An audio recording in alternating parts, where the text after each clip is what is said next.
अरे सर, आज जम्मू कश्मीर में एक ब्राह्मण की हत्या हुई, देखिए 400 ब्राह्मणों ने इस्तीफा दे दिया। पहले सर उस सवाल का जवाब देखिए, बहुत जरूरी है, क्योंकि सरकारी कर्मचारी, ब्यूरोक्रेट्स हो या 4th क्लास एम्प्लॉय हो, उसको आप अपना क्यों समझ रहे हो? वो पहले हमें बाबा साहब बता के गए थे। हमें मूवमेंट क्यों नहीं चला? इस देश की धरती जब तक हमें नहीं मिलेगी, हमें इंडिपेंडेंट जब तक स्वायत्ता नहीं मिलेगी, हमें आर्थिक मजबूती इंडिपेंडेंट नहीं मिलेगी, जब तक हम नहीं लड़ पाएंगे इनके खिलाफ। लेकिन सर सोचिए ना, एक ब्राह्मण का मर्डर हुआ आज कश्मीर में, 400 ब्राह्मणों ने इस्तीफा कर दिया। बीजेपी से इस्तीफा दे दिया। लेकिन हमारे लोग सरकारी पदों से क्या सर? और हमारे लोग नहीं कर रहे हैं, इसीलिए तो हमें डर है। मैंने आपको कहा कि भैया हमारे लोग क्यों नहीं निकल रहे हैं। और हमारे देश के अंदर आज ये 2 गधे ऐसे करके मुनादी करवा रहे हैं कि भैया 50 जूते लगेंगे, 5000 रुपए का जुर्माना लगेगा, धर्म संसद कर रहे हैं। और एक टीवी चैनल का, सुदर्शन चैनल का मालिक वो गधा, वो संविधान के विरुद्ध शपथ लिवा रहा है।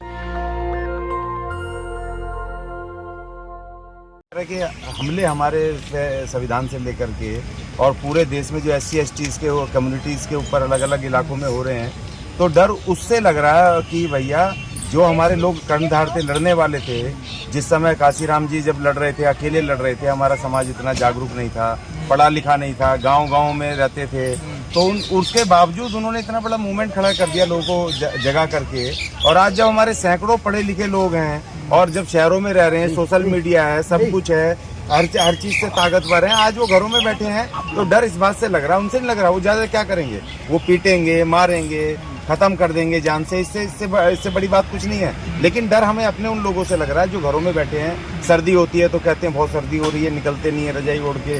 बारिश होती है तो कहते हैं बारिश हो रही है। और जब गर्मी होती है तो गर्मी तो है ही है। तो इसीलिए डर बिल्कुल हो रही है। नहीं तो ये मुनादियां पहले कहाँ थी? जैसे जब BSP वहाँ पर मजबूत थी उत्तर प्रदेश में, चाहे वो सत्ता में कम सीटें आती थी या नहीं रहती थी, लेकिन जो इस बार जो रिजल्ट आए हैं, जिसकी वजह से BSP पूरी तरह एक सीट आने से, तो उनको ऐसा लग रहा है, उनको वोट नहीं दिख रहा है, उनको ऐसा लग रहा है कि जैसे अब ये दलित मूवमेंट जीरो हो गया है। और हमारे जो दूसरे लीडर हैं, जिनको सबको मिल करके, ठीक है आप पॉलिटिक्स अपनी अलग करो, संगठन अपने अलग चलाओ, मगर राष्ट्रीय स्तर पर एक आप कुछ कॉमन मिनिमम प्रोग्राम बना सकते हो, कोई फेडरेशन बना करके एक साथ आ सकते हो, जिससे कि इस देश के अंदर जितनी भी ये शक्तियां हैं, इनको डर तो पैदा हो कम से कम कि भैया कम से इनको अब देखो, इस देश में जब 22वीं सदी में दुनिया जा रही है और पूरी दुनिया वो कह रही है भैया हम चांद पे फ्लैट बन गए और सूरज पे और कहाँ पहुंचने वाली है, और हमारे देश के अंदर आज ये 2 गधे ऐसे करके मुनादी करवा रहे हैं कि भैया 50 जूते लगेंगे,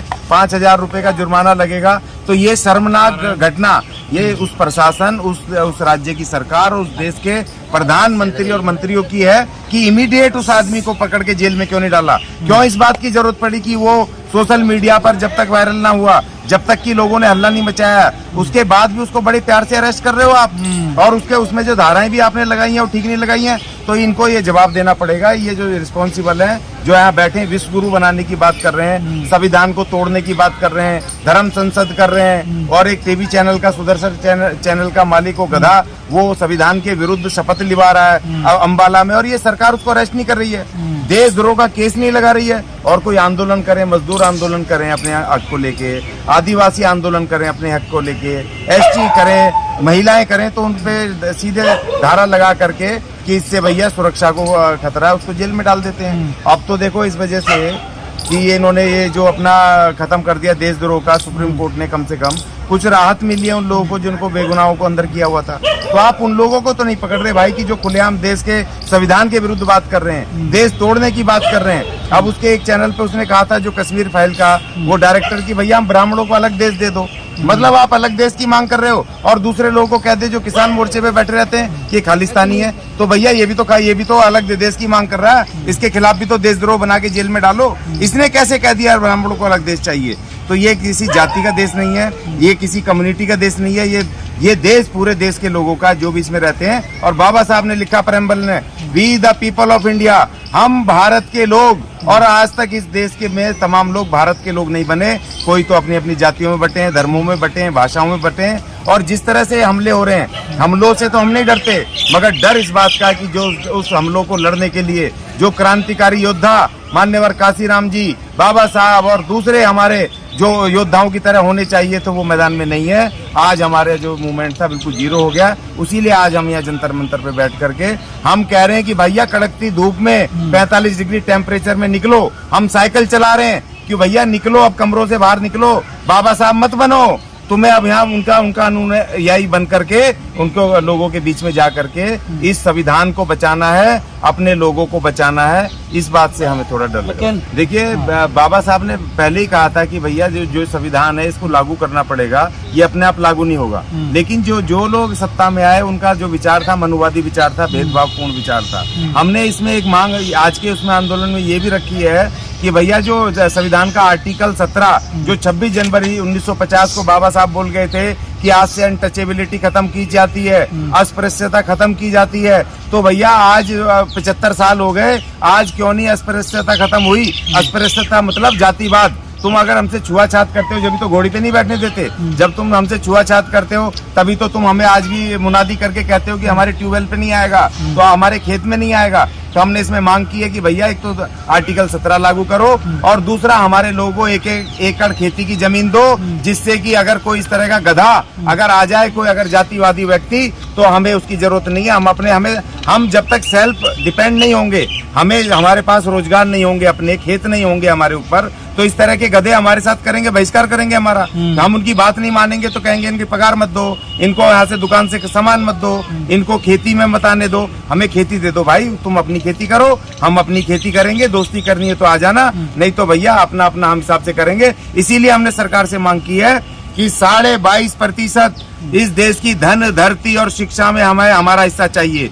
वो इसलिए चाहिए क्योंकि तो हमारे बच्चे जब तुम्हारे स्कूलों में पढ़ने जाते हैं, तुम्हारे क्या जब सरकारी स्कूलों में पढ़ने जाते हैं, तो उसका प्रिंसिपल अगर ब्राह्मण है, टीचर अगर उसका अपर कास्ट है, तो हमसे वो भेदभाव करता है, छुआछात करता है, ऐसे बहुत सारे केस हैं। तो हम कह रहे हैं कि भैया 22.5% इस देश के जितने भी इंस्टीट्यूशन है जो उसके शैक्षणिक, उसमें से 22.5% हमारे हवाले कर दो। हमारे लोग पढ़े लिखे हैं, उससे प्रिंसिपल से लेकर के और उसका 4th क्लास एम्प्लॉय तक हम अपने आप अपने बच्चों को पढ़ाएंगे, उसका मैनेजमेंट देखेंगे।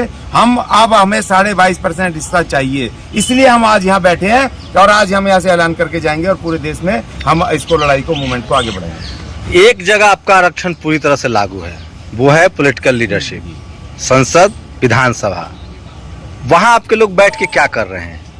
देखिए बाबा साहब ने तो पहली बात कह दी थी, क्योंकि इसी रिजर्वेशन को ये मनुवादी लागू करेंगे, क्योंकि इनको वो गुलाम चाहिए ना, सिर्फ खाना पूर्ति करने वाले गुलाम चाहिए। क्योंकि देखो जब बाबा साहब मूवमेंट में, एक बात समझो, जब पूना पैक्ट की लड़ाई चल रही, पूना पैक्ट हो रहा था और जब गांधी बैठ गए वहां पर अनशन पे इसका अपने कम्युनल अवार्ड के खिलाफ, तो आप क्या समझ रहे हो कि जो बाबा साहब के खिलाफ हमारे लोग नहीं खड़े थे क्या? गांधी के पीछे कांग्रेस के साथ क्या हमारे लोग नहीं खड़े थे? तो उन्होंने कह दिया था कि जब साइन करते ही कि ये जो हुआ ये राजनीतिक रिजर्वेशन, इससे गुलाम पैदा होंगे राजनीतिक पार्टियों के। और वही हुआ, बाबा साहब जब 1952 का पहला चुनाव लड़े तो उनका जो खास अनुयायी था वही उनके खिलाफ वहां पर कांग्रेस से आकर के उसी ने हरा दिया, क्योंकि उस पद्धति से। तो इसके लिए लेकिन बाबा साहब हमें बता गए थे कि भाई मैं तुम्हें अलग मौका देके जा रहा हूं कि तुम कितनी भी पॉलिटिकल पार्टियां बनाओ, अपनी पार्टी बनाना, अपना दलित मूवमेंट खड़ा करना, जिस काम को लेके काशीराम जी ने जिसको समझे वो, और अपनी नौकरी छोड़ करके पूरे देश में। चलिए एक और सवाल लीजिए। बाबा साहब ने कहा पे बैक टू सोसाइटी, कम से कम 10% SC ST OBC के लोग मेन स्ट्रीम में आए हैं, नौकरी चाकरी, अधिकारी, कलेक्टर, जज, अब तो आपके वाइस चांसलर भी बन रहे हैं, सुप्रीम कोर्ट में जज भी बने हैं, वहां से क्यों चुप्पी है? देखिए वहां पर वो एडमिनिस्ट्रेशन में बाबा साहब ने एक बात और कही थी कि जो ये ब्यूरोक्रेसी है, चाहे इनके चंगुल में मत फंसना, चाहे आपके लोग क्यों ना हो, क्योंकि ये सरकार का हथियार है, सरकार उनको तनख्वाह दे रही है, सरकार उनको पगार देगी। देखिए मैं एक बात कह रहा हूँ, आप खाली इस बात को क्यों देख रहे हो कि उन पार्टियों में सांसद हैं, विधायक हैं, मंत्री हैं हमारे रिजर्वेशन से, या कुछ जम्मू कश्मीर में एक ब्राह्मण की हत्या हुई, देखिए 400 ब्राह्मणों ने इस्तीफा दे दिया। पहले सर उस सवाल का जवाब देखिए, बहुत जरूरी है, क्योंकि सरकारी कर्मचारी, ब्यूरोक्रेट्स हो या 4th क्लास एम्प्लॉय हो, उसको आप अपना क्यों समझ रहे हो? वो पहले हमें बाबा साहब बता के गए थे। हमें मूवमेंट क्यों नहीं चला? इस देश की धरती जब तक हमें नहीं मिलेगी, हमें इंडिपेंडेंट जब तक स्वायत्ता नहीं मिलेगी, हमें आर्थिक मजबूती इंडिपेंडेंट नहीं मिलेगी, जब तक हम नहीं लड़ पाएंगे इनके खिलाफ। लेकिन सर सोचिए ना, एक ब्राह्मण ने का मर्डर हुआ आज कश्मीर में, 400 ब्राह्मणों ने इस्तीफा कर दिया, बीजेपी से इस्तीफा दे, लेकिन हमारे लोग सरकारी पदों से क्या सर, और हमारे लोग नहीं कर रहे हैं, इसीलिए तो हमें डर है। मैंने आपको कहा कि भैया हमारे लोग क्यों नहीं निकल रहे हैं। देखिए सवाल इस बात का, जो अचीव कर सकते हैं हमारे लोग 10% लोग, वो क्यों नहीं आए? उनमें से 2% तो आओ भाई। आप मानते हैं बहुजन डरपोक है? आप मानते हैं बहुजन डरपोक है? बहुजन सारे डरपोक नहीं है, कुछ लोग हैं जो नौकरियों पे चले गए, उनको अपनी नौकरी का डर हो गया और उनको ये नहीं पता कि इस संविधान की वजह से तुम्हारी नौकरी है, अगर ये खत्म हो गया तो तुम्हारी आने वाली पीढ़ी वहीं गटर में पड़ी होगी, या तुम चमड़े काटोगे या तुम धोबी का काम करोगे, तुम्हें वही काम देने वाले हैं जो बड़ व्यवस्था में थे। योगी जी रास्ता क्या है? रास्ता संघर्ष, बाबा साहब का और काशीराम जी का संघर्ष है, उसको करो। उन्होंने बता के गए, अनुभव दिया और आगे लेके चलो। योगी जी तो सम्मान कर रहे हैं आपका, देखिए खाना खा रहे हैं आपके घर आके, अमित शाह जी खा रहे हैं। भैया अपने घर में क्यों नहीं खिलाते? तुम हमारे घर में क्यों आ रहे हो? अपने घर में बनाओ ना, अपनी चौकी में और रसोई में।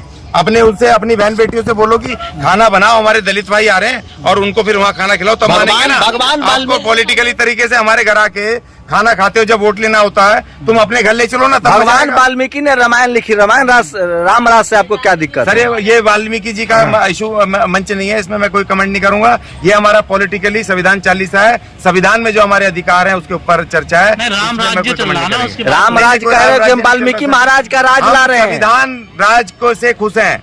और ये और एक और सुन लीजिए, चलो मैं आपको कह देता हूँ इसमें, ये जो राम है या ये जो राम राज्य है, ये वाल्मीकि जी का राम राज्य नहीं है, ये मनुवादी उसका जो वो तुलसीदास गोस्वामी का रामचरितमानस का उनका रामराज है, ये हमारे वाल्मीकि जी का नहीं है। तो इसलिए इस सवाल पे हम ज्यादा बहस में नहीं जाएंगे, क्योंकि धार्मिक सिस्टम राम राज्य में विश्वास नहीं है आपको? नहीं, बिल्कुल नहीं है। मैं तो बिल्कुल खिलाफ हूँ, सख्त खिलाफ हूँ, क्योंकि उस राम राज्य की व्यवस्था को खड़ के हमारे बाबा साहब ने 26 जनवरी 1950 को नया संविधान दिया, जिसकी की वजह से आज हम यहाँ बैठ करके जंतर मंतर पे अपनी बात कह पा रहे हैं। नेशनल दस्तक की आपसे गुजारिश है कि अगर इसको बचाना चाहते हैं तो नेशनल दस्तक को सब्सक्राइब करने के लिए रेड कलर के सब्सक्राइब बटन को दबाएं, फिर बेल आइकन की घंटी दबाएं। नेशनल दस्तक को बचाने के लिए बहुत जरूरी है कि हर खबर को शेयर करें, लाइक करें, कमेंट जरूर करें।